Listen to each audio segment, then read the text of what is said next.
नमस्कार दोस्तों, आपका स्वागत है ख्याली दुनिया में, जहां कहानियां जीवंत होती हैं और ख्वाब हकीकत बनते हैं।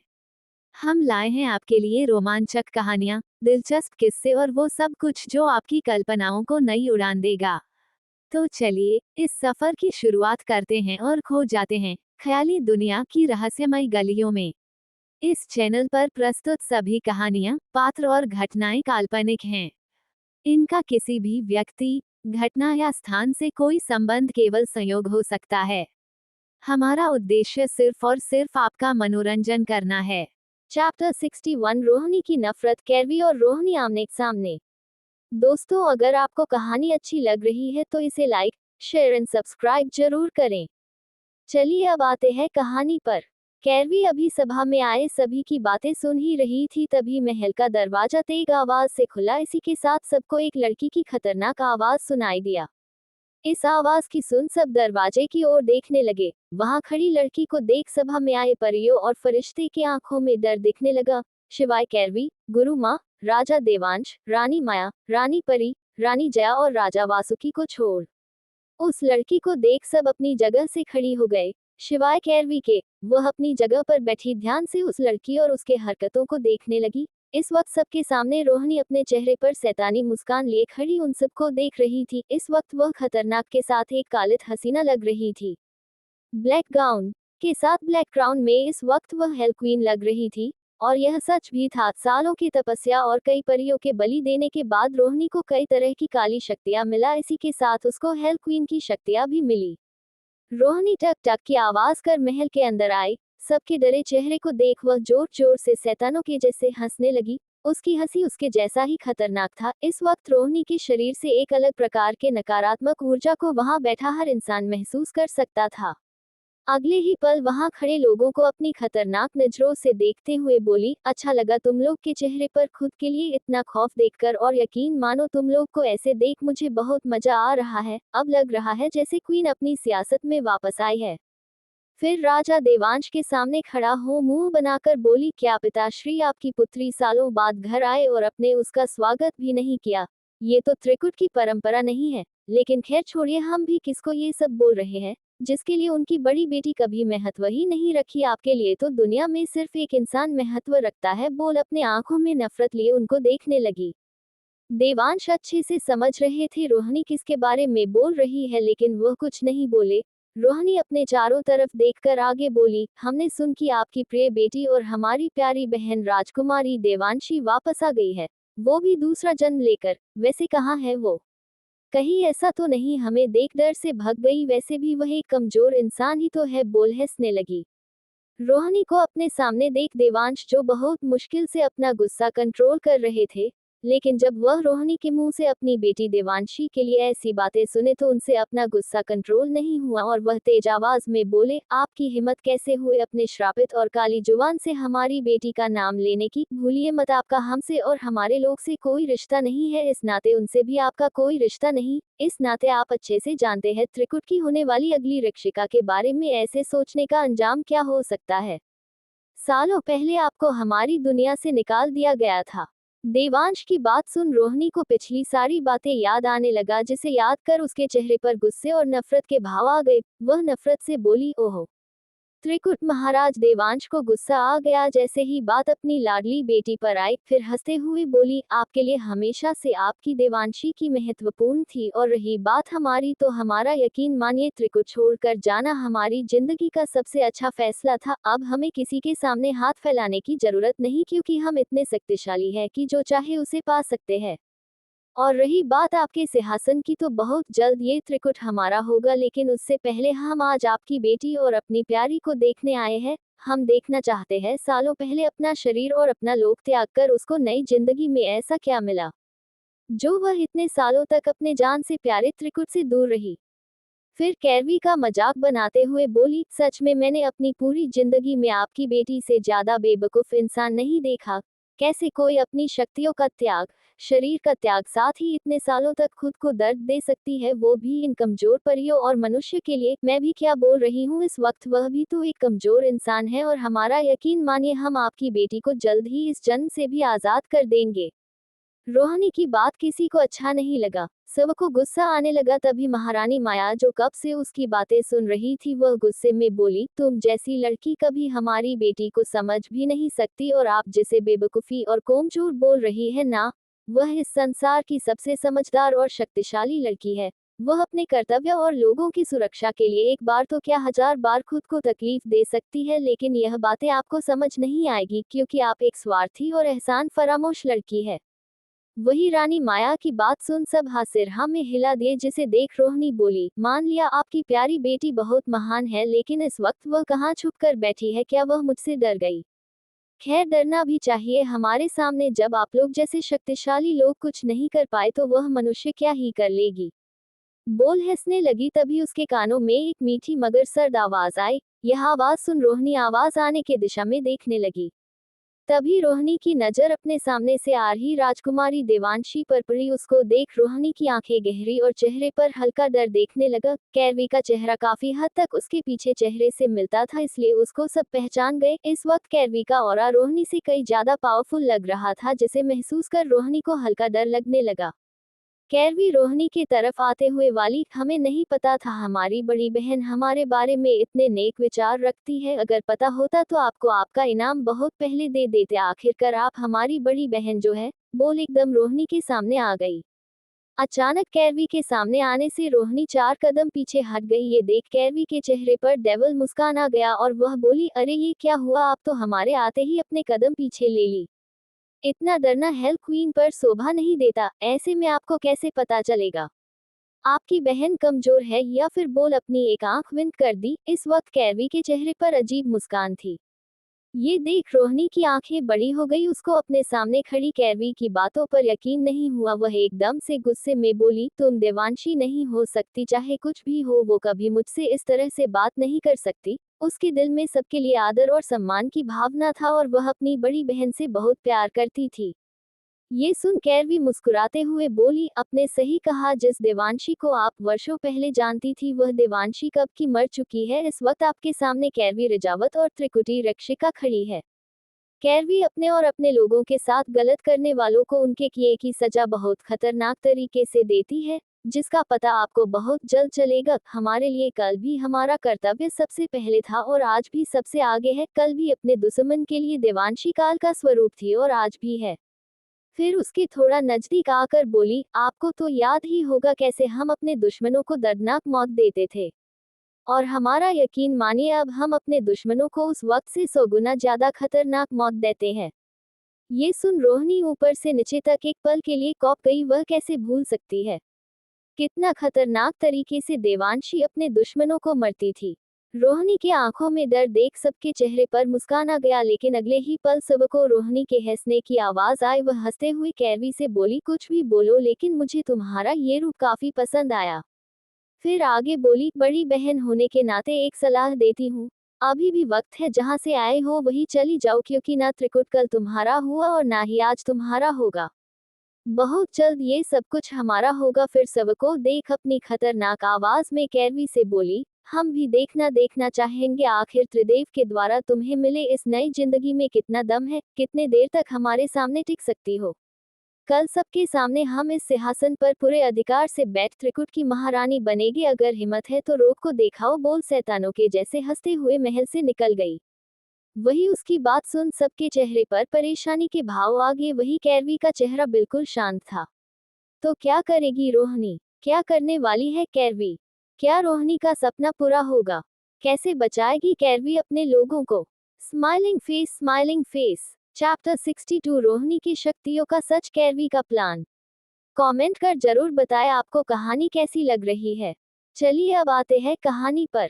रोहिणी के जाने के बाद वहां बिल्कुल सन्नाटा छा गया, लेकिन सबके कानों में रोहिणी की कही आखिरी बात गूंजने लगा। अब तक सबको पता लग चुका था रोहिणी के पास सिर्फ देवकी नहीं, पाताल लोक की भी कुछ शक्तियां हैं। उस शक्तियों की मदद से ही वह इस वक्त नर्क की रानी हेल क्वीन बनी है, जिसका सामना करना परियों के लिए आसान नहीं होगा। इस वक्त रोहिणी के पास लगभग पाताल लोक के राजा वासुकी के बराबर शक्तियां आ चुकी है, जिसे वह पूरे परिलोक को खत्म कर सकती है, और अगर परिलोक रोहिणी के हाथ में आया तो त्रिकुट तक पहुंचना उसके लिए ज्यादा मुश्किल नहीं होगा। कैरवी ध्यान से सबके फेस एक्सप्रेशन देखने लगी। वह सबके परेशानी को समझ रही थी लेकिन फिर भी उसके मन में कुछ सवाल थे। सबको परेशान देख कैरवी बोली, हमें लगता है आप लोग को अपने स्थान पर बैठ जाना चाहिए। हम बात कर इस समस्या का समाधान निकालते हैं, कोई ना कोई रास्ता निकल जाएगा। कैरवी के बोलने पर सब अपनी जगह बैठ गए। तभी रानी परी परेशानी भरी लहजे में बोली, राजकुमारी रोहिणी नर्क की रानी कैसे बन सकती है, जबकि वह एक परी है और हम सब जानते हैं परियों को पाताल लोक तो क्या निचले तल के सातों लोक में जाना असंभव है और नर्क तो उनके बीच में आता है। रानी जया, रानी परी, हम भी यही सोच रहे हैं, ऐसा होना कैसे संभव है। माना कि वह काली शक्तियां प्राप्त कर सकती है, वो भी पवित्र आत्मा की बलि देकर, लेकिन ये सब करके भी वह सिर्फ काली शक्तियों को पा सकती है। लेकिन नर्क की रानी बनने के लिए तो एक ही रास्ता है, मतलब। इतना बोल उनकी आंखें हैरानी से बड़ी हो गई। रानी परी की बात सुन सबका यही हाल हुआ। रानी माया घबराते हुए बोली, नहीं, वह ऐसा नहीं कर सकती है। माना उन्हें सिंहासन का लालच है, लेकिन वह इतना नहीं गिर सकती। ऐसा कर वह देवों का अपमान नहीं कर सकती है। रानी माया की बात सुन परी गुरु माँ शांत आवाज में बोली, महारानी, यह आपको लगता है वह ऐसा नहीं कर सकती, लेकिन वह ऐसा कर चुकी है। उनके मन में हमेशा से ईर्ष्या, लालच और क्रोध की भावना थी। वह हमेशा से त्रिकुट का सिंहासन चाहती थी। जब उनको त्रिकुट का उत्तराधिकारी नहीं बनाया गया था, तभी उनके मन के त्रिदेव और हम सबके प्रति नफरत की भावना आ गया और समय के साथ उनकी नफरत बढ़ती गई। उन्हें पहले लगा था राजकुमारी देवांशी के जाने के बाद सब कुछ उनका होगा, लेकिन ऐसा कुछ हुआ नहीं। इसलिए वह आपके एक बार बोलने पर त्रिकुट छोड़कर चली गई, क्योंकि राजकुमारी रोहिणी जो करना चाहती थी वह सब महल में रहकर करना असंभव था। इतना सब कुछ करने के बाद और यह सब करना उनके लिए कोई बड़ी बात नहीं। वह सचमुच अपने परी शक्ति कुंज की बलि दे चुकी है और हम सब जानते हैं वह कोई मामूली परी नहीं थी। उनमें भले त्रिदेव की शक्तियां नहीं, लेकिन उनके अंदर त्रिदेव के अंश यानी राजा देवांश का खून है, और आप सब इसका मतलब जानते हैं। सबको गुरु माँ की बात सही लगी। तभी राजा वासुकी बोले, आप लोग की बात सही है, लेकिन उनके साथ ऐसा कौन है जो इन सब में उनकी मदद कर रहा है, क्योंकि बिना नर्क, लावा और पित्त रस के वह ऐसा कुछ नहीं कर सकती है। और हम सब जानते हैं ये दोनों चीज कोई आम दानव वहां से नहीं ला सकता। जरूर उसके पास काफी शक्तियां हैं, और अगर इतना ताकतवर होने के बाद भी वह राजकुमारी रोहिणी की मदद कर रहा है त्रिकुट को पाने में, मतलब वह कुछ बड़ा करने वाला है, मतलब कोई बड़ा खतरा आने वाला है। हमें किसी भी हालत में उन्हें रोकना होगा, क्योंकि अगर वह त्रिकुट तक पहुंच गए तो तीनों लोक में हाहाकार मच जाएगा। और जिस विश्वास में वह बोल रही थी, हमें लगता है नर्क की सेना भी उनके साथ है, वह जल्द ही हम पर हमला करेंगे। राजा वासुकी की यह बात सुन सबके चेहरे पर सिकन आ गया। वही कैरवी जिसके दिमाग के कुछ देर पहले तक कई सवाल थे, उसको उसके सारे सवाल के जवाब मिल गए। अब तक वह सबकी बात ध्यान से सुन रही, सब कुछ समझ वह अपनी जगह से खड़ा हो अपनी सर्द आवाज में बोली, हमारे होते हुए त्रिकुट पाना तो दूर, उन्हें देखना भी नसीब नहीं होगा। वह त्रिकुट तो क्या परी लोक तक भी पहुंच नहीं पाएंगे। अगर उन्हें लगता है नर्क की रानी की शक्तियां और नर्क की सेना की सहायता से वह सब कुछ कर सकती है, तो ऐसा कुछ नहीं होगा। शायद वह त्रिकुट और वहां के रक्षक को भूल चुके हैं। अब वक्त आ गया है उनको अपनी ताकत दिखाने का। कैरवी की सर्द आवाज सुन वहां बैठे सबके शरीर में सिहरन दौड़ गया। इस वक्त कीर्ति की आंखें गुस्से से लाल थी। इस वक्त उसके अंदर से एक दिव्य आभा निकल रहा था, जिसे वहां बैठा हर कोई महसूस कर सकता था। कैरवी की बात सुन सबके अंदर जोश आ गया। राजा देवांश गर्व से बोले, राजकुमारी देवांशी, आपकी बात से हम भी सहमत हैं। हमारे जीते जी हम उनको यहाँ तक पहुँचने नहीं देंगे, लेकिन हम उन्हें रोकेंगे कैसे? क्या आपके पास इस समस्या का समाधान है? ये सुन कैरवी के चेहरे पर डेविल मुस्कान आ गया। उनके दिमाग में एक खतरनाक प्लान काफी पहले बन चुका था। वह सबको देख मुस्कुराते हुए बोली, अब हम वही करेंगे जो वह हमारे साथ करना चाहती है। उनको उनके ही साम्राज्य में दर्दनाक मौत देंगे। कैरवी की यह बात किसी को समझ नहीं आया। सब उनको सवालिया नजरों से देखने लगे। सबके सवाल समझ कैरवी के चेहरे पर गहरी मुस्कान आ गया। वह सबको कुछ बताने लगी। जैसे जैसे सब उनकी बातें सुनने लगे, सबके चेहरे पर परेशानी की जगह मुस्कान आ गया। राजा वासुकी खुश होकर बोले, आखिर हमारे वर्षों का इंतजार खत्म हो गया। असली त्रिकुट की राजकुमारी वापस आ गई। अब दुश्मन तीनों लोग पर हमला तो क्या नजर भी नहीं उठा पाएंगे। फिर आगे बोले, राजकुमारी, हमारे लिए क्या आदेश है? कैरवी, राजा वासुकी, आप पाताल लोक की सुरक्षा बढ़ा दे। हमें लगता है इन सब का संबंध कहीं ना कहीं वहीं से है। साथ ही अपने सातों लोक की भी सुरक्षा कड़ी कर दे, कोई भी वहां से बाहर ना निकल पाए। कैरवी की बात सुन राजा वासुकी बोले, जी राजकुमारी, आपके आदेश का पालन होगा। अब हम चलते, बोल हाथ जोड़ सबसे विदा लेकर वहां से निकल गए। राजा वासुकी के जाने के बाद रानी परी बोली, हम भी अपनी तैयारी शुरू कर देते हैं क्योंकि हमारे पास समय बहुत कम है और इस बार हमें किसी भी हालत में जीतना है। रानी जया, रानी परी सही बोल रही है। फिर राजा देवांश के सामने हाथ जोड़ बोली, महाराज अब हम लोग चलते हैं, हमें आज्ञा दीजिए। थोड़ी देर बाद सब वहां से एक एक कर निकल गया। आखिर में जाते वक्त कैरवी गुरुमा से कुछ बोली जिसे सुन पहले वह हैरान हुई, लेकिन अगले पल उनके चेहरे पर मुस्कान आ गया। फिर वह में सिर हिला वहां से चली गई। सबके जाने के बाद अब वहां सिर्फ कैरवी, महारानी माया और महाराज देवांश बचे। रानी माया कैरवी के पास आकर उसके गाल पर प्यार से हाथ रख बोली, बच्चा आप कैसी है? हमें आपसे बात करने का मौका ही नहीं मिला। क्या आप जहाँ रहती है वहाँ के लोग ठीक है? क्या वहाँ पर सब कुछ ठीक है? आपको वहाँ कोई समस्या तो नहीं है? आप अपना ध्यान तो रखती है ना? रानी माया को एक ही सांस में इतने सवाल करते देख राजा देवांश और कैरवी के चेहरे पर मुस्कान आ गया। राजा देवांश उनको शांत करवाते हुए बोले, महारानी आप हमारी बच्ची को बोलने का मौका तो दीजिए, लेकिन उससे पहले आप सांस लीजिए। उनके बोलने पर रानी माया लंबी लंबी सांस लेने लगी। रानी माया के इतने सवाल सुन कैरवी मुस्कुराते हुए बोली, माताश्री हम बिल्कुल ठीक है और धरती पर भी सब कुछ ठीक है, और रही बात वहाँ के लोगों की तो सब हमसे बहुत प्रेम करते हैं। ये सुन रानी माया के दिल को शांति मिला। राजा देवांश, महारानी क्या सारी बात आप यही खड़ी होकर करेगी? राजकुमारी को उनके कमरे के ले जाइए, वह काफी थक चुकी है और इनको भूख भी लगा होगा क्योंकि इस वक्त यह अपने इंसानी रूप में है। राजा देवांश की बात सुन रानी माया अपने दांत दिखाते हुए बोली, हम तो ये बात भूल ही गए। फिर कैरवी के हाथ पकड़ बोली, बच्चा आप हमारे साथ चलिए, हमें आपके इस नई जिंदगी के बारे में सब कुछ जानना है। बोल कैरवी को अपने साथ लेकर चली गई। राजा देवांश भी मुस्कुराते हुए अपना सिर हिला उनके पीछे चले गए क्योंकि उनको भी सब कुछ जानना था।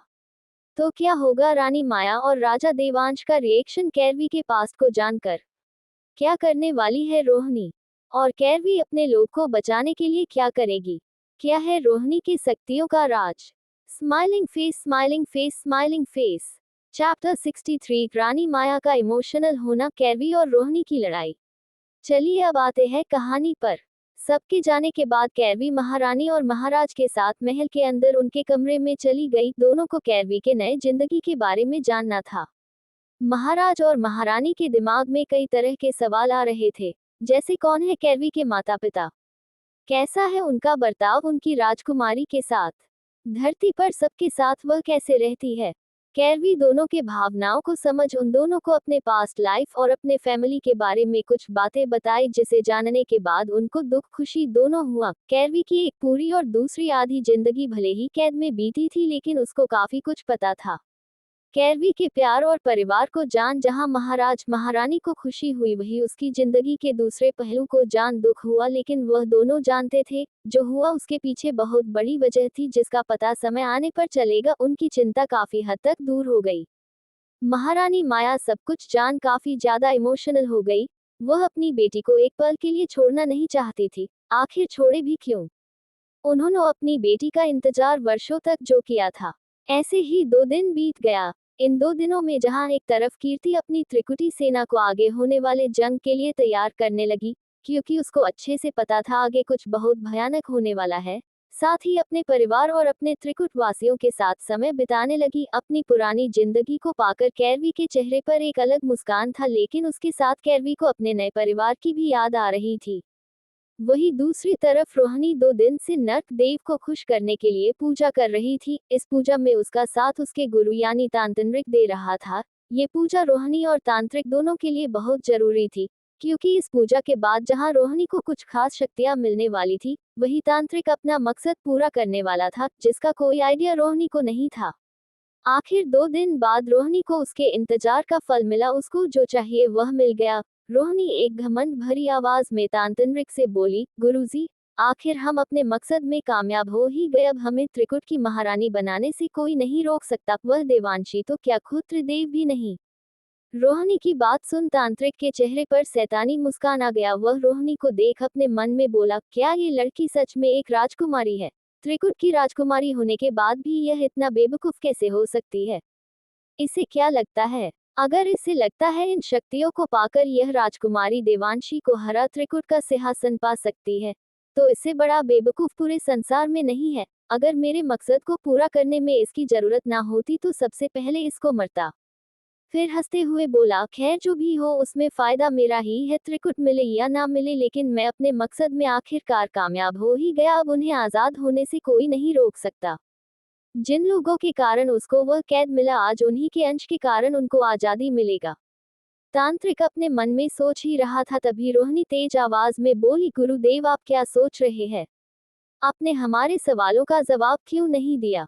रोहिणी की तेज आवाज सुन उसको होश आया और वह रोहिणी को देख अपने असली भावना को छुपाते हुए सीरियस आवाज में बोले, राजकुमारी हमें लगता है ज्यादा इंतजार ना करते हुए हमें अभी ही उन पर हमला कर देना चाहिए, क्योंकि आप अच्छे से जानती है राजकुमारी देवांशी कैसी है। अगर उन्हें हमारे साजिश का पता चला तो वह किसी भी हाल में हमें त्रिकुट तक पहुंचने नहीं देंगे। ये बात रोहिणी को सही लगा, इसलिए वह बोली, हमें भी यही लागत है। फिर अपनी जगह से उठ बोली, आप तैयारी देखिए, हमें कुछ देर में निकलना है, बोल वहां से चली गई।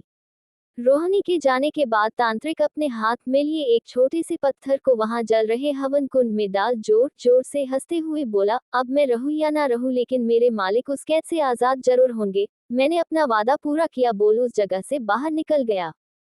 कुछ देर बाद रोहिणी अपनी सेना के साथ महल से बाहर निकल परिलोक की ओर बढ़ गई, क्योंकि त्रिकुट पर हमला करने से पहले परिलोक को अपने अधीन करना जरूरी था। भले ही त्रिकुट तीनों लोक का रक्षा केंद्र था, लेकिन परिलोक उनका महत्वपूर्ण भाग है। परिलोक हमेशा त्रिकुट की सुरक्षा करते।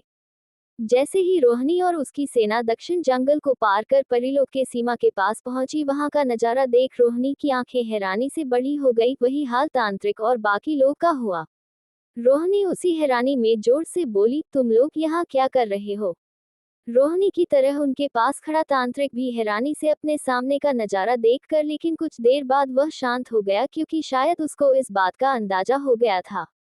इस वक्त रोहिणी के सामने कैरवी अपने त्रिकुटी सेना के साथ खड़ी अपने चेहरे पर बड़ी सी स्माइल लिए उन्हें देख रही थी। उसके साथ परी गुरु माँ और राज्य माता भी खड़ी थी। कैरवी को पहले से इस बात का अंदाजा हो गया हो ना हो, रोहिणी सबसे पहले परिलोक पर ही हमला करेगी। कैरवी सोची, क्यों ना रोहिणी के हमला करने से पहले अपनी सुरक्षा कर दी जाए, इसलिए वह इस वक्त रोहिणी ले सामने खड़ी थी। कैरवी अपने चेहरे पर मजाकिया मुस्कान लिए रोहिणी से बोली, अब मेरी प्यारी बहन जैसी दुश्मन हमारे घर आकर इतने प्यार से युद्ध के लिए आमंत्रण दी, तो उनकी बात को भला हम कैसे टाल सकते हैं? आखिरकार हम उनकी प्यारी मासूम और छोटी बहन जो है। बोल अपनी एक आंख रोहिणी को विंद की, जिसे देख रोहिणी के चेहरे पर अब हैरानी की जगह गुस्से के भाव आ गया। रोहिणी गुस्से में कैरवी पर चिल्लाते हुए बोली, अच्छा हुआ तुम लोग एक साथ मेरे सामने आ गए, अब तुम लोग का काम मैं एक बार में खत्म कर सकती हूँ। मुझे बार बार तुम सबसे निपटना नहीं पड़ेगा। रोहिणी के इस बात पर कैरवी के एक्सप्रेशन सीरियस हो गया। वह अपनी सर्द आवाज में वार्निंग भरे लहजे में बोली, राजकुमारी रोहिणी आपके पास अभी भी वक्त है। अगर आप अपनी गलती मान सबसे माफी मांग ले तो आपकी सजा कम हो सकती है, वरना आपकी सजा किसी की सोच से ज्यादा खतरनाक होगा। फैसला आपके हाथ में है। कैरवी की यह बात सुन रोहिणी जोर जोर से हंसने लगी, जिसे देख कैरवी के चेहरे पर भी डेविल स्माइल आ गया। थोड़ी देर बाद रोहिणी खुद को शांत कर कैरवी का मजाक उड़ाते हुए बोली, वाह क्या बात है। जो काम महाराजा देवांश और त्रिदेव ना कर सके वह राजकुमारी देवांशी करेगी। फिर रुक बोली, हम तो भूल ही गए, इस वक्त आप तो एक मामूली इंसान हैं। जब भगवान हमें सजा ना दी पाए तो तुम क्या ही कर लोगी? मजाक अच्छा है। फिर गुस्से में बोली, जब मैं त्रिकुट की राजकुमारी थी तब तुम लोग मेरा कुछ बिगड़ नहीं पाए, तो अब क्या ही बिगड़ लोगे?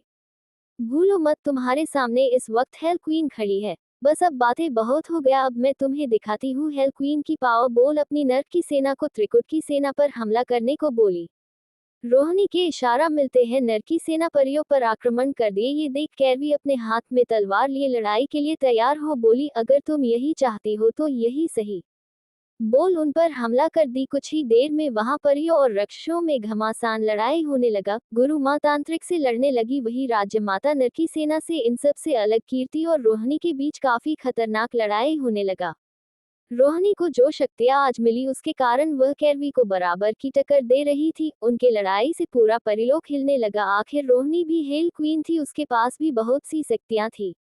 रोहिणी की राक्षसी सेना भले ही बड़ी थी लेकिन उसकी ताकत त्रिकुटी सेनन के आगे कुछ नहीं थी। कुछ देर बाद रोहिणी की सेना खत्म हो गया। अब वहां सिर्फ रोहिणी और तांत्रिक ही बचे। दोनों की हालत काफी खराब थी।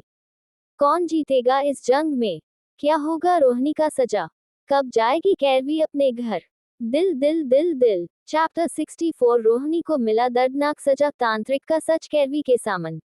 चलिए अब आते हैं कहानी पर।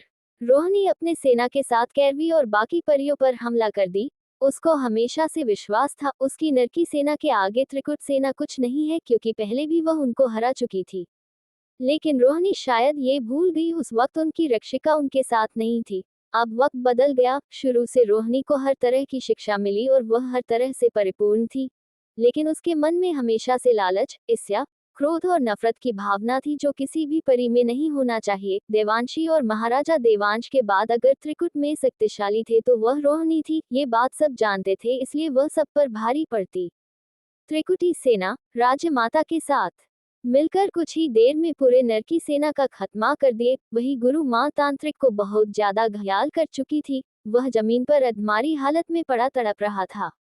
रोहिणी कैरवी को बराबर टक्कर दे रही थी। वह भी काफी हद तक घायल हो चुकी थी, लेकिन वह हार मानने वाली नहीं थी। कैरवी समझ गई रोहिणी ऐसे हार नहीं मानेगी, इसलिए वह एक आखिरी वार रोहिणी पर की, जिसे वह बर्दाश्त नहीं कर पाए और जमीन पर गिर गई। कैरवी के खतरनाक वार से रोहिणी के मुंह से दर्दनाक चीख निकला, लेकिन दर्द में भी रोहिणी की आंखें हैरानी से बड़ी हो गई। उसके चेहरे और आंखों में दर्द दिखने लगा। वह अपनी हकालती आवाज में बोली, तुम मम्मा, तुम्हें त्रिदेव की शक्तियां कब और कैसे मिली? लेकिन ऐसा कैसे हो सकता है? तुम तो एक मामूली इंसान हो और ऐसी शक्तियां तो सिर्फ देवदूत या परियां ही धारण कर सकती है। इसका मतलब? बोल चुप हो। कीर्ति को देखने लगी। रोहिणी का कहना सच था। त्रिदेव की शक्तियां उनके अंश को जरूर मिलती है, लेकिन उनके अंश का परी या देवदूत होना जरूरी था। रोहिणी के सवाल को समझ कैरवी मुस्कुराते हुए बोली, तुम शायद भूल गई। कोई बात नहीं, मैं तुम्हें याद दिलाती हूँ। भले ही मेरा जन्म धरती पर इंसानी रूप में हुआ, लेकिन फिर भी मेरे अंदर त्रिदेव का अंश है। कैसे, ये जानना तुम्हारे लिए जरूरी नहीं। इतना जानना काफी है। फिर सीरियस आवाज में बोली, अब वक्त आ गया है तुम्हें तुम्हारे गुनाहों की सजा देने का। सजा के नाम पर रोहिणी के शरीर में डर की लहर दौड़ गया। उसे लगा आज उसकी जिंदगी का आखिर दिन है। फिर उसे कुछ याद आया, जिसे याद कर दर्द में भी उसके चेहरे पर मुस्कुराहट आ गया। वह कैरवी से बोली, देवांशी, तुम हमें मार नहीं सकती, क्योंकि हम तुम्हारी बड़ी बहन हैं। भले ही हमारे अंदर त्रिदेव की शक्तियां नहीं और ना ही हम उनके अंश है, लेकिन हमारे अंदर त्रिदेव के अंश महाराज देवांश का खून है, और ये तुम अच्छे से जानती है। इसका मतलब क्या है? और अगर तुम मुझे मरोगी तो तुम्हारे साथ क्या होगा, वह भी अच्छे से जानती होंगी। बोल हंसने लगी। रोहिणी शुरू से जानती थी उसको कोई परी या देवदूत नहीं मार सकते, यहाँ तक कि त्रिकुट के महाराज भी नहीं, सिवाय एक इंसान के, और वह है राजकुमारी देवांशी। लेकिन देवांशी भी रोहिणी को पूरी तरह खत्म नहीं कर सकती। अगर ऐसा की तो वह अपनी आधी शक्तियां खो देगी। रोहिणी को हंसते देख कैरवी के चेहरे पर एक खतरनाक मुस्कान आ गया, जिसे देख रोहिणी चुप हो उसको कंफ्यूजन से देखने लगी। कैरवी अपनी कोल्ड आवाज में बोली, राजकुमारी रोहिणी, आपको मरना भी कौन चाहता है? मौत तो आपके लिए आसान सजा है, आपकी सजा तो बहुत खास है। इस पर रोहिणी उसको असमंजस से देखने लगी, तो कैरवी बोली, मौत आपके लिए बहुत छोटी सजा है। आपके किए गलतियों की ऐसी सजा मिलेगी, जिसे देख भविष्य में कोई भी परी आपके जैसा गलती करना तो दूर उसके बारे में सोच भी नहीं पाएगी। पहले रोहिणी को कैरवी के बातों का मतलब समझ नहीं आया, लेकिन जैसे ही रोहिणी को समझ आया उसके शरीर में डर की लहर दौड़ गया। वह डरते हुए कैरवी से बोली, नहीं देवांशी, तुम हमारे साथ ऐसा नहीं कर सकती हो। हमें इतनी बड़ी सजा मत दो, चाहे तो हमें मार दो, लेकिन ऐसा मत करो। बोल कैरवी के सामने अपने हाथ जोड़ने लगी, लेकिन कैरवी पर इसका कोई असर नहीं हुआ। कैरवी रोहिणी को देखते हुए अपना हाथ आगे की तो गुरु माँ उसके हाथ में एक बॉक्स दी। उस बॉक्स को देख रोहिणी पीछे होते हुए ना में सिर हिलाने लगी। उसके आंखों से आंसू निकलने लगा, लेकिन कैरवी को इससे कोई फर्क नहीं पड़ा। कैरवी उस बॉक्स को रोहिणी के आगे कर कुछ मंत्र बोलने लगी। कैरवी के मंत्र बोलते ही रोहिणी के शरीर से काली और सफेद रोशनी निकल उस बॉक्स के अंदर जाने लगा। इसी के साथ उस जंगल में रोहिणी की दर्दनाक चीखें गूंजने लगी। कुछ देर बाद वहां सब कुछ शांत हो गया और रोहिणी बेजान जमीन पर गिर गई। कैरवी उस बॉक्स गुरु माँ को देख कुछ इशारा की, जिसे समझ गुरु माँ है में सिर हिला, वहां से चली गई। बाकी सब वही खड़ा रहे। जमीन पर पड़ी रोहिणी को देख कैरवी सर्द आवाज में बोली, आपको दुनिया में सबसे ज्यादा अपने शक्तियों से प्यार था, इसलिए देखिए हमने आपको शक्तियों से दूर कर दिया। अब आप एक आम परी से भी बेकार है, लेकिन इतना सजा आपके लिए काफी नहीं है। अभी तो बस शुरुआत है। इतना बोल कैरवी आंख बंद कर कुछ मंत्र बोली। अगले ही पल वहां एक रक्षक आकर कैरवी के सामने प्रकट हो गए। वह दोनों कैरवी के आगे अपना सिर झुका खड़े हो गए। दोनों का शरीर लाल था, ऐसा लगा रहा था जैसे अभी अभी अग्निकुंड से बाहर निकले हो। उनको देख रोहिणी समझ गई आगे क्या होगा, लेकिन उसमें इतना हिम्मत नहीं था वह कुछ बोल सके। कैरवी उन दोनों से बोली, यह एक अपराधी है जिन्हें माफ नहीं किया जा सकता। इनको ले जाकर तिलिस्मी अग्निकुंड के ज्वालामुखी में फेंक दिया जाए। याद रहे ये कभी बाहर ना निकल पाए। कैरवी की बात सुन दोनों हाँ में सिर हिला दिए। वही कैरवी की सुन रोहिणी की आंखों से आंसू गिरने लगा। कैरवी के बोलते ही वह दोनों रक्षक उसके सामने सिर झुका रोहिणी को वहां से लेकर चले गए। उनके जाने के बाद अब वहां सिर्फ वह तांत्रिक बचा। रोहिणी को जो सजा मिला जिसे सुन वह अभी तक कौप रहा था। तिलिस्मी अग्निकुंड ज्वालामुखी के अंदर अगर कोई परी या देवदूत को फेंक दिया जाए तो वह सालों तक उसमें कैद रहता है। पहले उनका शरीर उनमें जलता है, फिर अनंत काल की उसकी आत्मा वहां तड़पती रहती है, लेकिन उनको मुक्ति नहीं मिलती। ये सजा मौत से 1000 गुना ज्यादा भयानक है। कैरवी को अपने तरफ देखता पाकर तांत्रिक डरते हुए बोला, राजकुमारी देवांशी, हमने जो किया वह राजकुमारी रोहिणी के कहने पर किया, इसमें हमारी कोई गलती नहीं है, कृपया हमें माफ कर दीजिए, हम अपने लोक में वापस चले जाएंगे। तांत्रिक की बात सुन कैरवी जोर जोर से हंसने लगी, जिसे देख उसका चेहरा डर से पीला पड़ने लगा। अचानक कैरवी अपना चेहरा उसके करीब कर खतरनाक आवाज में बोली, तुम्हें क्या लगा हमें पता नहीं चलेगा तुम यहाँ क्यों आए? क्यों राजकुमारी रोहिणी का साथ दे रहे थे? तुम्हारे फितरत में सिर्फ धोखा देना है। तुम्हें क्या लगा तुम रोहिणी का साथ दे उनको आजाद करवा सकते हो? कैरवी की यह बात सुन तांत्रिक की आंखें हैरानी से बड़ा हो गया। वह हकलाते हुए बोला, आपको ये सब कैसे पता चला? ये बात तो राजकुमारी रोहिणी भी नहीं जानती थी। कैरवी, हम राजकुमारी रोहिणी के जैसे बेवकूफ नहीं है। तुम ये सब अपने मालिक को उस कैद से आजाद करने के लिए करवा रहे थे। रोहिणी को हेल क्वीन बनाया ताकि उसका उपयोग कर उसे आजाद कर सको। इसका कारण भी हम जानते हैं। अब तांत्रिक समझ गया उसका सच कैरवी के सामने आ गया है, इसलिए मुस्कुराते हुए बोला, अब तुम या त्रिदेव भी कुछ नहीं कर पाएंगे, क्योंकि मुझे जो करना था वह मैं कर चुका हूँ। बहुत जल्द मेरे मालिक आने वाले हैं, अब उनको उस कैद से आजाद होने से कोई नहीं रोक सकता है। फिर हमारा वर्षों का सपना पूरा होगा। मुझे मेरे मौत का कोई दुख नहीं है। बोल हंसने लगा।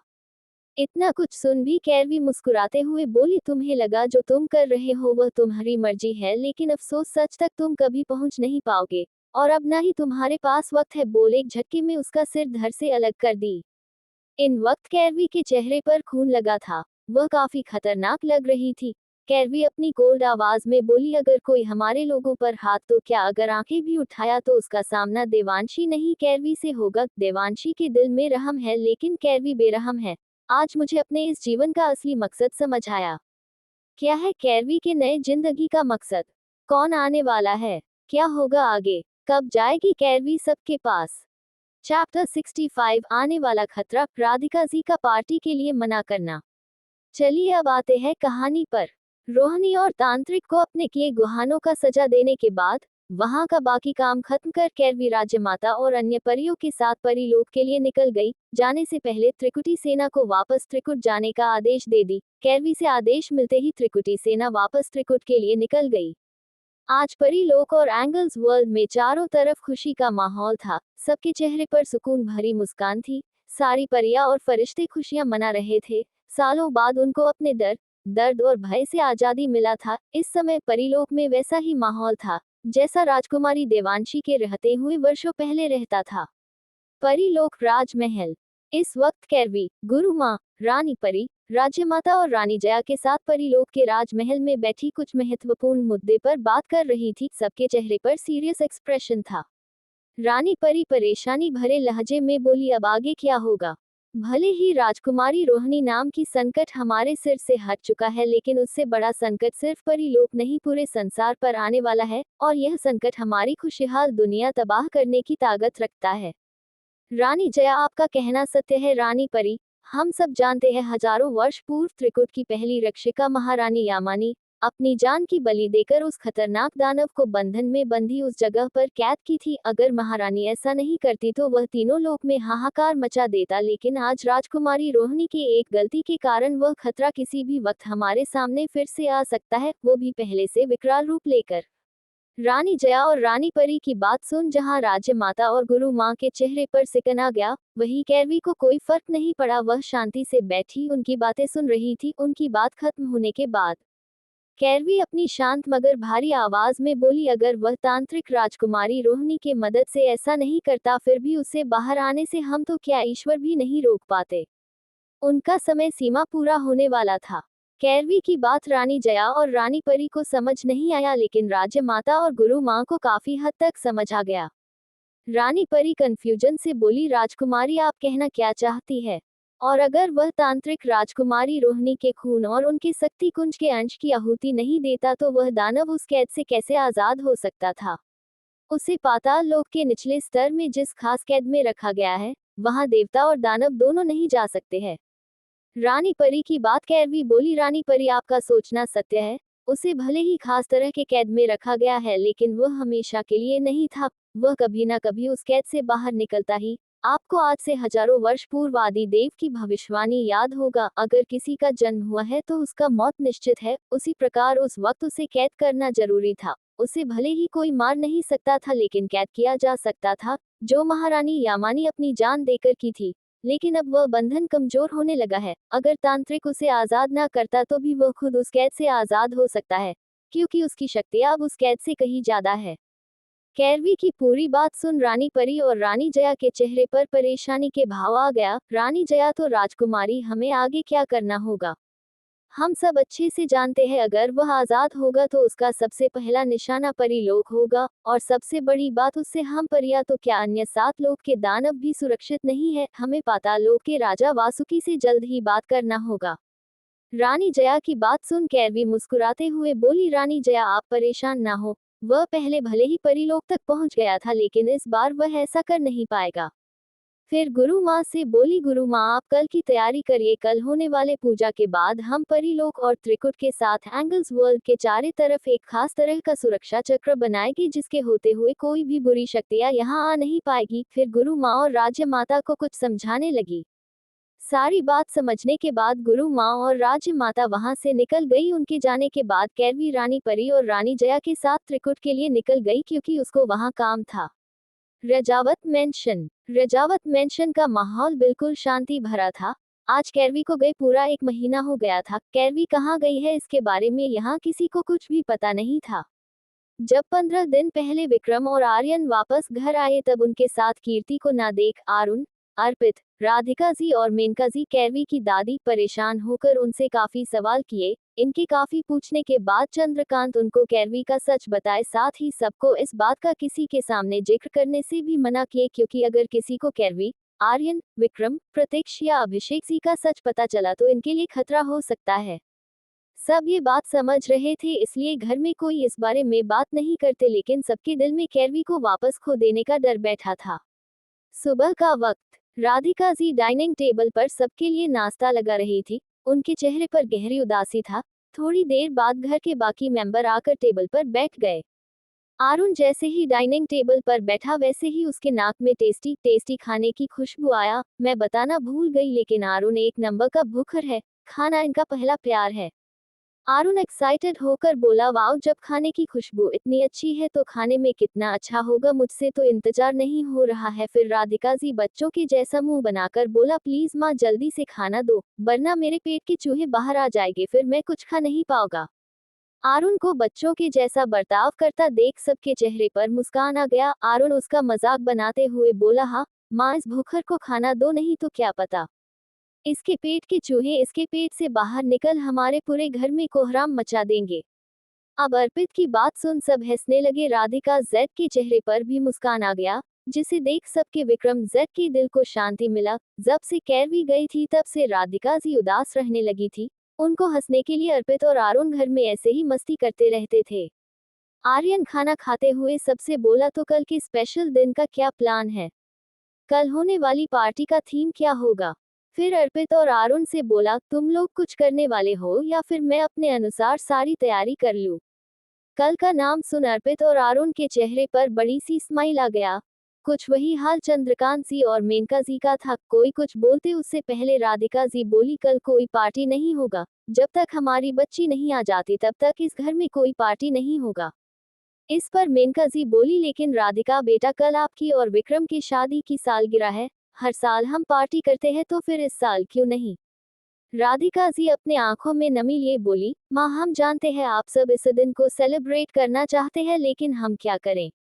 हमें हमारी प्राइंसेस के बिना कुछ भी अच्छा नहीं लगता है। हर पल हमें उनकी याद आती है। पता नहीं कहाँ होगी, कैसी होंगी, किस हालत में होंगी, वह कब आएगी।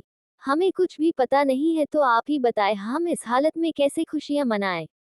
सालों बाद हमें कितने मुश्किलों के बाद वह मिली है। हम वापस उनको खोना नहीं चाहते हैं।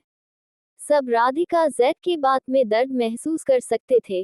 सबके दिल का कुछ यही हाल था, इसलिए कोई कुछ नहीं बोल पाए। विक्रम जी, राधिका सही बोल रही है। जब तक हमारी प्राइंसेस सही सलामत घर वापस नहीं आ जाती हम ऐसा वैसा कुछ नहीं करेंगे। बोल सबको एक नजर देख वापस खाना खाने लगे। विक्रम जी का फैसला सुन आगे कोई कुछ बोल नहीं पाए। सब शांति से नाश्ता कर अपने अपने काम के लिए निकल गए। तो क्या कैरवी समय से घर आ पाएगी? क्या रजावत मेंशन में पार्टी होगा? कैसे करेगी कैरवी आने वाले खतरे का सामना? जानने के लिए पढ़िए rebirth of magical girl. Smiling face, smiling face, smiling face, smiling face. Chapter 66 इसके खतरनाक इरादे, राजा देवांश और रानी माया का दर्द, कैरवी का जाना। चलिए अब आते हैं कहानी पर।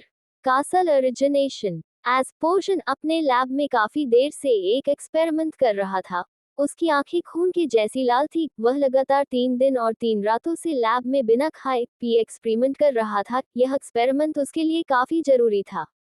एज का असिस्टेंट ओमी लैब के बाहर बैठा 3 दिन से अपने बॉस के बाहर आने का इंतजार कर रहा था। उसको एक बहुत इंपॉर्टेंट न्यूज इसको देना था, जो उनके कंपनी के लिए बहुत ज्यादा जरूरी था। लेकिन अज अपने लैब से बाहर निकल ही रहा था। ओमी चाह कर भी अंदर नहीं जा सकता था, क्योंकि इसको पसंद नहीं अगर वह काम कर रहा हो तो कोई भी उसके पर्सनल लैब में आए बिना इसके परमिशन के कोई भी अंदर नहीं आ सकता है।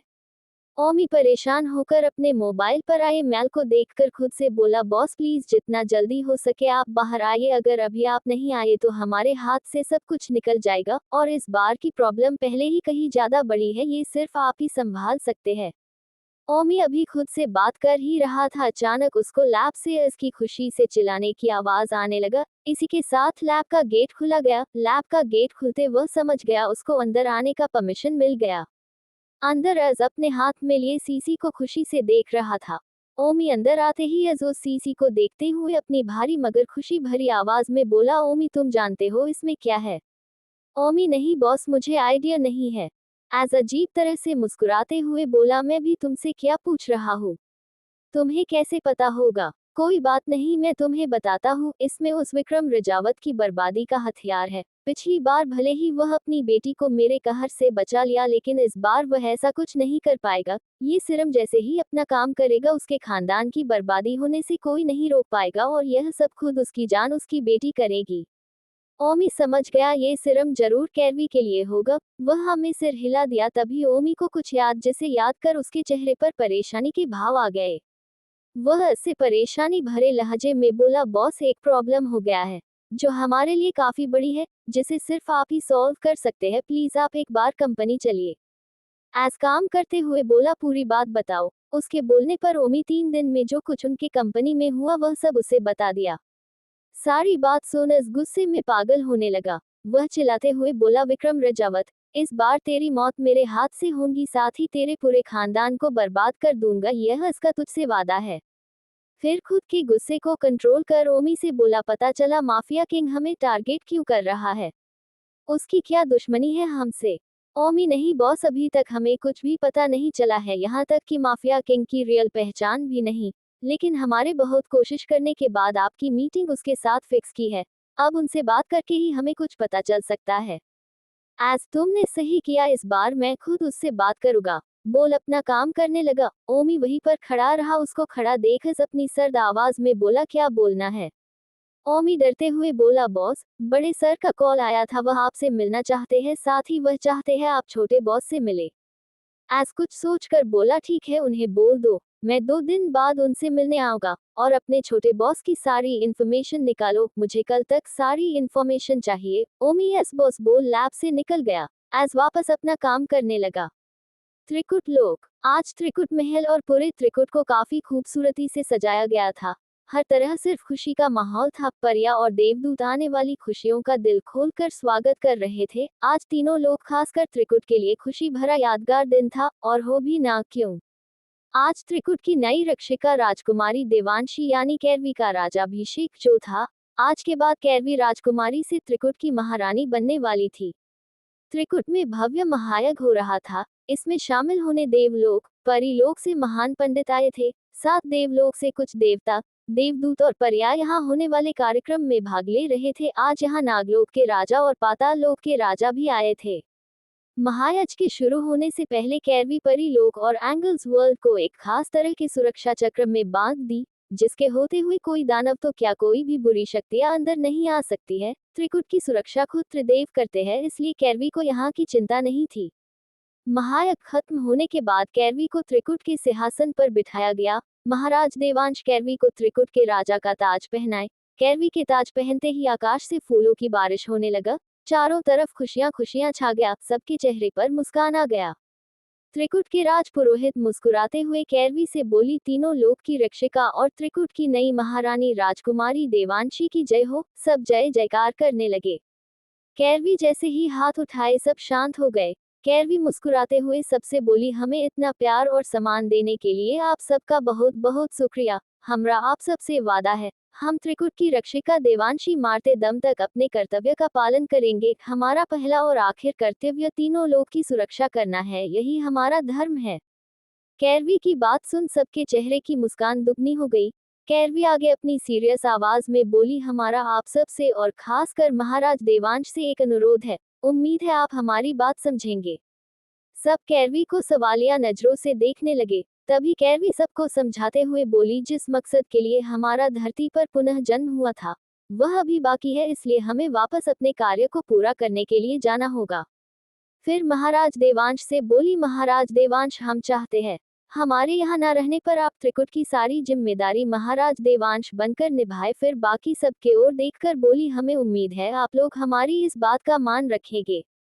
कैरवी की बात सुन सब एक साथ बोले, हम आपका इंतजार करेंगे राजकुमारी देवांशी, आप अपने कार्य में जरूर सफल होंगी। बाकी की बात सुन कैरवी के चेहरे पर मुस्कान आ गया। कैरवी राजा देवांश और रानी माया को सिंहासन पर बिठा राजा देवांश को अपना ताज पहना बोली, हम चाहते हैं आप इसे हमारे लिए संभाले। इस बार देवांश नम आंखों से मुस्कुराते हुए हाँ में सिर हिला दिए। कैरवी अभी राजा देवांश से बात कर रही थी, तभी वहां तेज बिजली चमका। उसकी के साथ वहां एक भरी मगर शांतिपूर्ण आवाज गुजा, राजकुमारी देवांशी, आपके जाने का वक्त हो गया है। इस आवाज को सुन सब उस दिव्य शक्ति के सामने अपने हाथ जोड़ सिर झुका लिए। रानी माया और राजा देवांश कीर्ति का हाथ पकड़ लिए। इस वक्त दोनों की आंखों में आंसू और दिल में बेतहाशा दर्द था। सालों बाद अपनी बेटी को पाकर फिर से बिछड़ने का, मिलने के बाद उसे खोने, लेकिन उसके पास कोई ऑप्शन नहीं था। ना चाहते हुए सबके भलाई के लिए उनको ये त्याग करना होगा। कैरवी अपने आंखों में नमी लेकिन चेहरे पर मुस्कान लिए सबसे विदा लेकर आखिर बार अपनी मां के गले लग बोली, माता श्री, आप अपना और पिता श्री का ध्यान रखिएगा, हमारी चिंता मत करना। वहां हमारा ध्यान रखने वाले काफी लोग हैं जो हमसे बहुत प्यार करते हैं। हम अपने कर्तव्य को पूरा कर आपसे पास जल्द ही आएंगे। कैरवी की बात सुन रानी माया रोने लगी। सबसे मिलने के बाद कैरवी उनसे थोड़ी दूर पर खड़ी हो गई। अगले ही पल तेज बिजली चमका, इसी के साथ कैरवी तेज सफेद रोशनी में गायब हो गई। कैरवी के जाने के बाद सबके आंखों में आंसू था। वही सबसे बुरा हालत रानी माया और राजा देवांश का था। रानी माया अपना दर्द दिखा सकती थी, लेकिन राजा देवांश खुद को संभाल लिए क्योंकि उनको अपने कर्तव्यों को निभाना था। तो क्या होगा आगे? कैसे मिलेगी कैरवी वापस अपने परिवार से? क्या है इसका नया प्लान? क्या इस कैरवी तक पहुंच पाएगा? चैप्टर 67, पार्टी की तैयारियां। रजावत मेंशन में पार्टी। चलिए अब आते हैं कहानी पर। रजावत मेंशन। अगली सुबह। आज सुबह से पूरे रजावत मेंशन में काफी चहल पहल था। सारे सर्वेंट इधर उधर भागते हुए मेंशन की सफाई और सजावट कर रहे थे। अभी तक घर के राधिका जी, विक्रम जी, आर्यन, अरुण और अर्पित अपने अपने रूम से बाहर नहीं आए थे। वही चंद्रकांत जी सुबह से उठकर सर्वेंट को इंस्ट्रक्शन देकर पूरे मेंशन को साजवा रहे थे। आज उनके चेहरे पर अलग रौनक था। वही मेनका जी हाल में लगे सोफे पर बैठी चंद्रकांत जी को खुश होकर तैयारियां करवाते हुए देख रही थी। उनको कुछ भी समझ नहीं आ रहा था। थोड़ी देर बाद विक्रम जी और राधिका जी अपने रूम से बाहर निकले। वो दोनों सबसे पहले मंदिर जाकर भगवान का आशीर्वाद लिए, फिर चंद्रकांत जी और मेनका जेड के पैर छूकर उनका आशीर्वाद लेकर हाल में लगे सोफे पर बैठ गए। मेंशन में पार्टी की तैयारियां होता देख विक्रम जी मेनका जी से बोले, मासा ये सब क्या हो रहा है? हमने तय किया था इस बार पार्टी नहीं होगी, फिर पार्टी की तैयारियां क्यों हो रहा है? अभी मेनका जी कुछ बोलते उससे पहले चंद्रकांत जी उनके पास वाले सोफे पर बैठे हुए अपनी कड़क आवाज में बोले, पार्टी होगा या नहीं ये डिसीजन आप नहीं हम लेंगे, और यह हमारा फैसला है। आज रजावत मेंशन में पार्टी होगी। हमने गेस्ट को इनविटेशन पहले भेज दिया है, तो आज रात होने वाली पार्टी के लिए आप दोनों तैयार रहना। चंद्रकांत जी बात सुन राधिका जी उदास होकर बोली, लेकिन बाबा साहब हम प्राइंसेस के बिना हम पार्टी कैसे कर सकते हैं? हमारी बच्ची के घर आने के बाद यह उनकी पहली पार्टी है, और हम नहीं चाहते यह उनके बिना हो। पता नहीं हमारी बच्ची कैसी और कहाँ होंगी। राधिका जी बात सुन चंद्रकांत जी उनको समझाते हुए बोले, बेटा हम आपकी भावना को समझते हैं, और हमारा यकीन मानिए प्राइंसेस जहाँ होंगी अच्छी होंगी, इसलिए आप उनकी चिंता ना करें। आपने ही कभी सोचा है अगर प्राइंसेस को पता चला आप लोग अपने इतने इम्पोर्टेंट दिन पर उदास है, उसे सेलिब्रेट नहीं कर रहे, वो भी सिर्फ उनके यहाँ नहीं होने के कारण, ये जान प्राइंसेस को कितना दुख होगा। चंद्रकांत जी की बात सबको ठीक लगा। उसकी बात सुन विक्रम और राधिका जी को एहसास हुआ वह पार्टी के लिए मना कर गलती कर रहे हैं, इसलिए दोनों पार्टी के लिए मान गए। वो चारों बात कर ही रहे थे तभी वहां आर्यन, अरुण और अर्पिता आए। तीनों पहले सबका आशीर्वाद लिए, फिर विक्रम जी और राधिका जी को शादी की सालगिरह विश कर उनके पास बैठ गए। अरुण एक्साइटेड होकर बोला, वाओ, मतलब फाइनली आज हमारे मेंशन में पार्टी होगी। मैं तो बहुत ज्यादा एक्साइटेड हूँ आज के लिए। फिर चंद्रकांत जी से बोला, दादू मैं केटरिंग का ध्यान रखूंगा, आप लोग खाने की टेंशन बिल्कुल मत लेना, आपका ये समझदार पोता सब कुछ संभाल लेगा। अर्पित की बात सुन अरुण उसका मजाक उड़ते बोला, ये लो अब दूध की रखवाली बिल्ला करेगा, वो भी भूखर बिला। अरुण की बात सुन सब हंसने लगे। वही अर्पित अरुण को गुस्से में घूरने लगा। अर्पित को घूरता पाकर अरुण बोला, ऐसे क्या देख रहे हो, मैं सही तो बोल रहा हूँ, अगर तुम खाने का देखोगे तो पता चला गेस्ट के लिए खाना कम पड़ गया। अब ये सुन सब और ज्यादा हंसने लगे। तभी वहां पूरी राठौर फैमिली आई। सब विक्रम और राधिका जी को सालगिरह की बधाइयां देकर वहीं बैठ गए। सबके बैठने के बाद अभिषेक जी बोले, क्या भाई हमारे बिना ही हंसी मजाक हो रहा है? हमें भी बताओ ऐसी कौन सी बात हो रही है जिसे सुन आप लोग इतने खुश हैं? अभिषेक जी की बात सुन अरुण उनको सारी बात बता दिए, जिसे सुन पूरी राठौर फैमिली भी हंसने लगी। इस पर अरुण चिढ़ गया। चंद्रकांत जी सबको शांत करवाते हुए बोले, कोई अब हमारे पोते को परेशान नहीं करेगा। फिर अर्पित से बोले, आज खाने की मेनू का डिसाइड करना, लेकिन उससे पहले हम सब ब्रेकफास्ट कर लेते हैं, उसके बाद सब आज होने वाली पार्टी की तैयारियां करेंगे, क्योंकि आज की पार्टी में हमें सब कुछ परफेक्ट चाहिए। उनकी बात सुन सब डाइनिंग टेबल पर बैठा गए। आज पूरे 1 महीने बाद रजावत मेंशन में इस तरह हंसी की आवाज गूंज रहा था। नाश्ता कर सब अपने अपने काम में लग गए। चंद्रकांत जी और हर्षवर्धन जी, आर्यन और प्रतीक्ष को चंद्राकत जेड के स्टडी रूम में बुलाए, उनको दोनों से कुछ जरूरी बात करना था। थोड़ी देर बात करने के बाद आर्यन और प्रतीक्ष मेंशन से निकल गए। इस बात पर कोई ज्यादा ध्यान नहीं दिया, क्योंकि सब अपने अपने काम में बिजी थे। ऐसे ही सुबह से रात हो गया। इस वक्त पूरा रजावत मेंशन लाइट से चमक रहा था। रजावत मेंशन के एंट्रेंस को फूलों से सजाया गया था, साथ ही एक तरफ रास्ते में फूल बिछाया गया था। वही रजावत मेंशन के हॉल में पार्टी के लिए कई सारे मेहमान आ गए थे। इस पार्टी के लिए चंद्रकांत जी कुछ करीबी दोस्तों और रिश्तेदारों को बुलाए थे। हर बार रजावत की पार्टी किसी होटल में होती, जिसमें इंडिया के बिजनेसमैन से लेकर हर बड़े इंसान को बुलाया जाता, लेकिन ये पहली बार पार्टी मेंशन में हो रहा था। ये सबको काफी अजीब लगा। पार्टी में राठौर फैमिली के साथ कबीर, अमर, रेयांश और कियान की फैमिली के साथ कुछ करीबी रिश्तेदार को भी बुलाया गया था। इस वक्त तक पूरी फैमिली पार्टी में आ गया था। आज की पार्टी का ड्रेस कोड ब्लैक और व्हाइट था। अरुण अपने हाथ में मैक लेकर हॉल के सेंटर में आकर बोला, good evening ladies and gentleman. First of all, I want to thank all of you. To come here. तभी अर्पित अरुण के हाथ से मैक लेकर एक्साइटेड होकर बोला, तो गाइस ज्यादा देर न करते हुए हम आज के पार्टी स्टार को बुलाना चाहेंगे। Please welcome today party start mister and Mrs Vikram Rajawat.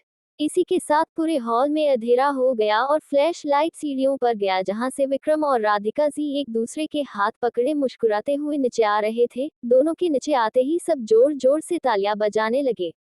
क्या होगा पार्टी में? कहाँ गए आर्यन और प्रतीक्ष?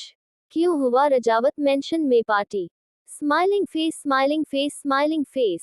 चैप्टर 68 शेखावत फैमिली का रजावत मेंशन आना, राधिका जेड के लिए surprise. Hello friends, I hope you all are good. चलिए अब आते हैं कहानी पर। रजावत मेंशन। विक्रम जी और राधिका जी की एंट्री जैसे ही पार्टी में हुआ, सब उन दोनों को देखने लगे। राधिका जी ने इस वक्त ब्लैक साड़ी, लाइट मेकअप और बालों का जुड़ा बनाए सब पर बिजलियां गिरा रही थी। वही Vikram ji black and white combination के 3 पीस सूट में कहर ढा रहे थे। उन दोनों के आते ही पार्टी जोरों शोरों से चलने लगा। आज के पार्टी में शहर के कुछ खास बिजनेसमैन भी आए थे, जिनके रजावत फैमिली से अच्छे रिलेशन थे। उनकी फैमिली भी साथ आई थी। विक्रम राधिका जेड के आते ही सब उन दोनों को बधाइयां देने लगे। थोड़ी देर सभी गेस्ट से बात कर विक्रम जी विक्रांत जी, अभिषेक जी, प्रणव और ऋतिक के पास चले गए। वही राधिका जी अपने दोस्तों से बात करने लगी। उनके साथ कुछ और लेडीज खड़ी थी। अभी सब बात कर ही रहे थे, तभी पार्टी में एंट्री हुआ इंडिया के तीसरे सबसे पावरफुल बिजनेस फैमिली शेखावत का। ये किसी और की नहीं, कियान शेखावत की फैमिली है। शेखावत फैमिली के आते ही विक्रम जी, राधिका जेड के साथ पूरी रजावत फैमिली उनके वेलकम के लिए उनके पास आ गई। रणविजय शेखावत फैमिली के हेड और कियान के दादा, ये चंद्रकांत और हर्षवर्धन जेड के दोस्त है। वीना शेखावत रणविजय जी पत्नी और कियान की दादी, यह मेनका और कल्याणी जी की अच्छी दोस्त है। कियान के पापा माधव शेखावत और उनकी पत्नी पवित्रा शेखावत। कियारा शेखावत उम्र 24 साल, ये कियान की बड़ी बहन है। विक्रम, राधिका जी, रणविजय और वीना जी पैर छुए, फिर सबसे एक एक कर मिले। वीना जी सबको देख राधिका जी से बोली, प्रार्थू हमारा आर्यन कहाँ है? वो कहीं दिख नहीं रहा। राधिका जी मुस्कुराते हुए बोली, माँ आर्यन प्रतीक्ष के साथ किसी जरूरी काम से बाहर गया है, वो आता ही होगा जब तक आप लोग अंदर चाहिए। राधिका जेड के बोलने पर सब अंदर आ गए। कियान को छोड़कर कैरवी के बारे में शेखावत फैमिली में कोई नहीं जानता था। दरअसल जब कियान कैरवी से मिला उस वक्त उसके दादा दादी तीर्थयात्रा पर गए थे। वही उसके माता पिता बिजनेस ट्रिप है। उसकी बहन भी काम में बिजी थी, इसलिए वह किसी को कुछ बता नहीं पाया। और जब सब आए तब कैरवी का कुछ पता नहीं था, इसलिए कियान किसी को कुछ नहीं बताया। वीना जी, कल्याणी जी और मीनाक जेड के साथ एक तरफ बैठी बात करने लगी। वही रणविजय जी चंद्रकांत जी और हर्षवर्धन जेड के साथ पवित्रा बाकी लेडीज और राधिका जी से बात करने लगी। वही माधव विक्रम जी और अपने बाकी दोस्तों से बात करने लगे। कियान और कियारा बाकी यंगस्टर्स के पास चले गए, जहां वीर, अर्पित, अरुण, कृतिका, कार्तिक, कबीर, अमर और रेयांश बैठे आपस में बात कर रहे थे। चंद्रकांत जी और हर्षवर्धन जी का ध्यान बार बार गेट की ओर जा रहा था, जो रणविजय जी काफी देर से नोटिस कर रहे थे। राजविजय जी, तुम दोनों बार बार गेट की ओर क्यों देख रहे हो? क्या कोई खास आने वाला है? रणविजय की बात सुन हर्षवर्धन जी और चंद्रकांत जी मुस्कुराते हुए उन्हें देखने लगे। चंद्रकांत जी, ऐसा समझ लो हमारे घर की खुशियां और हमारे जिंदगी की रौनक आने वाली है। रणविजय को कुछ समझ नहीं आया तो वह कंफ्यूजन में बोले, मतलब? इस पर हर्षवर्धन जी बोले, थोड़ा इंतजार करो, सब समझ आ जाएगा। फिर हर्षवर्धन जी चंद्रकांत जी से बोले, चंद्र, तुमने पता किया वो लोग कब तक यहाँ पहुँचने वाले हैं? क्या वो लोग वहां से निकल गए? चंद्रकांत जी, 2 घंटे पहले जब हमारी बात आर्यन से हुई थी उस वक्त उन्होंने बोला वो निकल गए हैं, लेकिन अभी काफी देर से उनका कॉल नहीं लग रहा है। हमें लगता है वो किसी भी वक्त आते होंगे। इस पर हर्षवर्धन जी सिर हिलाकर गेट की ओर देखने लगे। दोनों की आंखों में खुशी, बेसब्री और इंतजार था।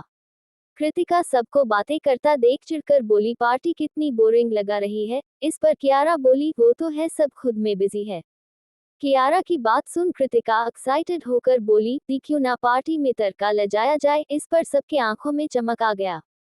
वीर एक्साइटेड होकर बोला, वाओ, आइडिया काफी अच्छा है, चलो तो फिर इंतजार किसका है। बोल अपनी जगह से उठ गया। वही बाकी सब उसके पीछे चल दिए। वीर अपने हाथ में मैक लेकर बोला, माय डियर एल्डर्स, उम्मीद है आप लोग पार्टी एंजॉय कर रहे होंगे, लेकिन इस पार्टी को और भी मजेदार बनाने के लिए हम सब बच्चे आपके लिए एक छोटा सा प्रोग्राम लाए हैं, तो प्लीज इसे एंजॉय करें।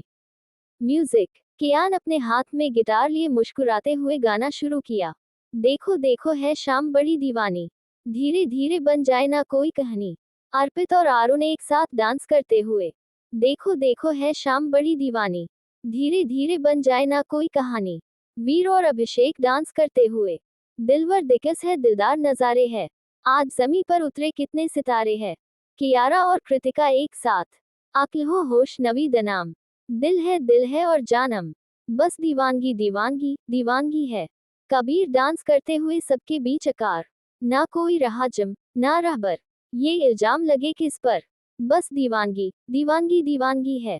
सबको गाता देख अमर बीच में आते हुए। All hot girls put your hands up and say Om Shanti Om. Reyansh. All cool boys come on make some noise and say Om Shanti ओम। स्वर स्वर स्वर स्वर स्वर स्वर स्वर स्वर। सबको डांस करता देख विक्रम जी राधिका जी को इशारा कर गाना शुरू किए। शाम गजब की हगामा खेज है, इसका नशा ही गहरा ही तेग है। गजब शाम की हगामा खेज है, इसका नशा ही गहरा ही तेग है।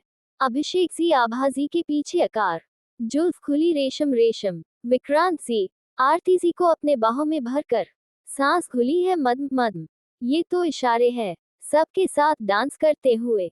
अक्ल हो होश नवी दामन, हम दिल है और जानम, बस दीवानी दीवानगी दीवानगी है।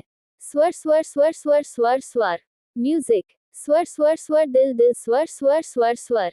इसी तरफ सब एक साथ डांस करते हुए एंजॉय करने लगे। पार्टी में खुशियों का माहौल छा गया। गाना खत्म होने के बाद अर्पित एक कपल सॉन्ग प्ले किया तो सारे कपल सेंटर में आकर डांस करने लगे। थोड़ी देर बाद डांस का प्रोग्राम खत्म हुआ तो सब सेंटर में आ गए। मेनका जेड के बोलने पर सर्वेंट सेंटर में एक बड़ा सा केक लाया। मेनका जी विक्रम और राधिका जी से बोले, बेटा अब आप दोनों अब केक कट कीजिए, काफी देर हो गया है। राधिका जी अपने चारों तरफ देख फिर मेनका जी से बोले, मासा आर्यन और प्रतीक्ष अभी तक नहीं आए हैं, हम थोड़ी देर उनका इंतजार करते हैं, दोनों आते ही होंगे। अब जाकर सबका ध्यान फिर से उन दोनों पर गया। रेयांश अपना फोन निकाल सबसे बोला, मैं उसको कॉल कर पता करता हूँ दोनों कहाँ हैं, कितने देर में आने वाले हैं। ये सबको ठीक लगा। रेयांश के कॉल करते ही सबको आर्यन का रिंगटोन सुनाई दिया। सब एंट्रेंस की ओर देखने लगे जहां आर्यन और प्रतीक्ष ब्लैक सूट पहने खड़े थे। इस वक्त आर्यन का मोबाइल उसके हाथ में था। दोनों को गेट पर खड़ा देख आभाजी बोले, बेटा आप दोनों वहां क्यों खड़े हैं, सब आपका इंतजार कर रहे थे, अब जल्दी से अंदर आए। आभाजी की बात सुन भी दोनों अपनी जगह से नहीं हिले तो सब उन दोनों के पास आ गए। वही हर्षवर्धन जी और चंद्रकांत जेड की आंखों में एक अलग चमक था। राधिका जी आर्यन से बोली, आर्यन क्या हुए, आप दोनों अंदर क्यों नहीं आ रहे हैं, और पहले ये बताओ हमें बिना बताए आप दोनों सुबह से कहाँ गायब थे। राधिका जी बात सुन आर्यन मुस्कुराते हुए विक्रम और राधिका जी को देख बोला, हम आप दोनों के लिए एक स्पेशल गिफ्ट लाने गए थे। बोल साइड हट गया। सबका ध्यान उन दोनों के पीछे गया जहां एक काफी बड़ा गिफ्ट बॉक्स था। तो क्या है उस गिफ्ट बॉक्स में, क्या सरप्राइज है विक्रम राधिका जेड के लिए, किसका इंतजार है हर्षवर्धन जी और चंद्रकांत जी को। चैप्टर 69 आर्यन का कंफ्यूज होना, कैरवी का रजावत मेंशन आना। हेलो फ्रेंड्स, उम्मीद है आप लोग अच्छे होंगे। चलिए अब आते हैं कहानी पर। आर्यन के बोलने पर विक्रम जी और राधिका जी आगे बढ़ उस बॉक्स के सामने आकर खड़े होकर पहले एक दूसरे को देखे, फिर एक साथ मिलकर उस बॉक्स में लगे रिबन को खींच दिए। इसी के साथ वह बॉक्स खुल गया।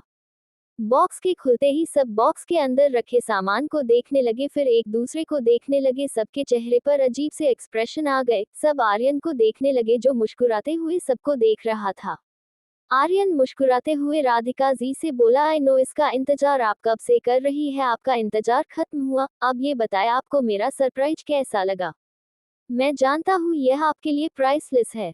राधिका जेड के अजीब एक्सप्रेशन देख आर्यन उनको कंफ्यूजन से देखने लगा, फिर सबको देखा जो उसे देख रहे थे। आर्यन राधिका जी से, मॉम क्या आपको मेरा सरप्राइज अच्छा नहीं लगा, लेकिन ऐसा कैसे हो सकता है। आर्यन अभी बोल ही रहा था तभी प्रतीक्ष उसे बॉक्स की ओर देखने का इशारा किया तो आर्यन जैसे ही बॉक्स के अंदर रखे सामान को देखा उसकी आंखें हैरानी में बड़ी हो गई। वह प्रतीक्ष को देखने लगा तो वह अपना कंधा उचका दिया जैसे बोल रहा हो इसमें मेरा कोई हाथ नहीं है। दरअसल उस बॉक्स में इस वक्त एक बड़ा सा भालू वाला टेडी बेयर था। आर्यन अपने मन में बोला प्रिंसेस ये सब करने से पहले मुझे बता तो देती, ऐसे मेरा पोपट तो नहीं होता। फिर प्रतीक्ष को देख बोला इस कमीने को जरूर पहले से ये सब पता होगा तभी इतना शांत है। अभी कोई कुछ बोलता उससे पहले राधिका जी आर्यन का कान पकड़ बोली बदमाश यही था तुम्हारा सरप्राइज, क्या हम तुम्हें बच्चे दिखते हैं जो टेडी दे रहे हो? तुम कब से ऐसी शरारत करने लगे? आर्यन अपना कान छुराते हुए बोला मॉम प्लीज आप मेरा कान छोड़ो, मुझे दर्द हो रहा है।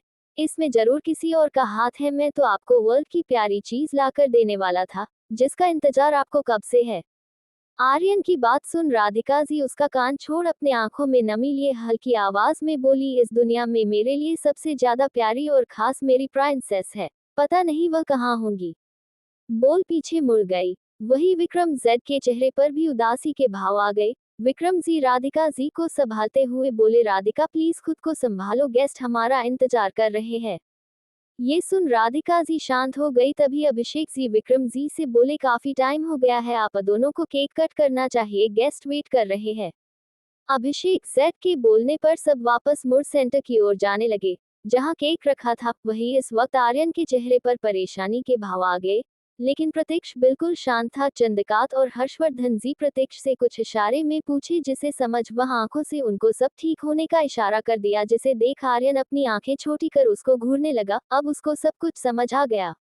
अभी सब जा ही रहे थे तभी सबके कानों में एक लड़की की प्यारी और मिश्री जैसी मीठी आवाज आई, क्या आप दोनों हमारे बिना केक कट करेंगे? इस आवाज को सुन सब अपनी जगह पर रुक गए। वही राधिका जेड की आंखों से आंसू बहने लगा। वही बाकी सबके चेहरे पर खुशी और साथ हैरानी के भाव आ गए। सिर्फ कुछ मेहमान और शेखावत फैमिली को छोड़ कियान भी इस आवाज को अच्छे से पहचान गया था।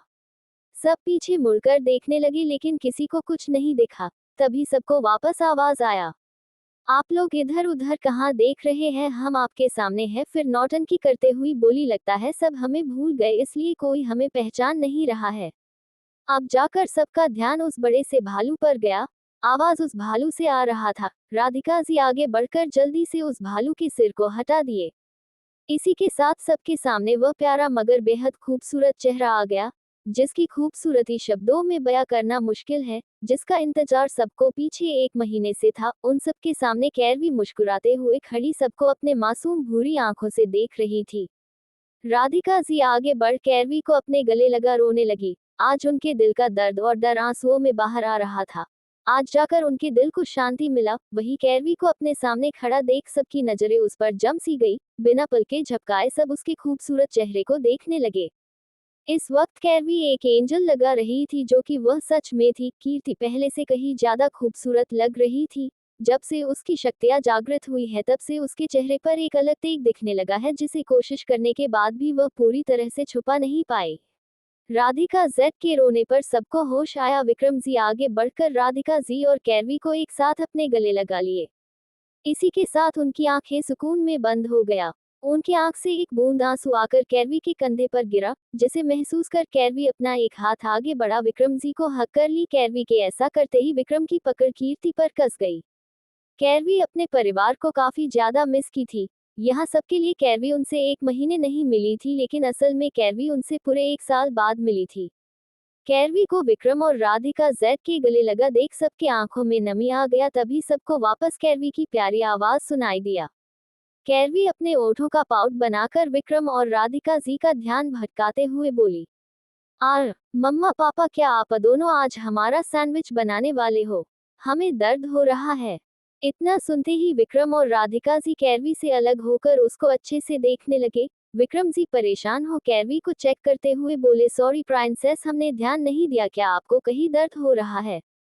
हमें बताइए। विक्रम जी को परेशान देख कैरवी मुस्कुराते हुए बोली, पापा हम बिल्कुल ठीक है। फिर अपने कॉस्ट्यूम को देख रोनी सूरत बनाकर रोनी आवाज में बोली, हमें गर्मी लगा रही है।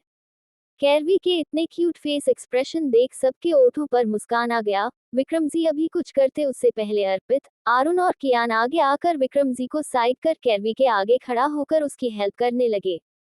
वही अपने बेटों का ये रिएक्शन देख विक्रम जी अपनी आंखें छोटी कर उन्हें घूरने लगे, लेकिन उनके घूरने से किसी पर कोई फर्क नहीं पड़ा।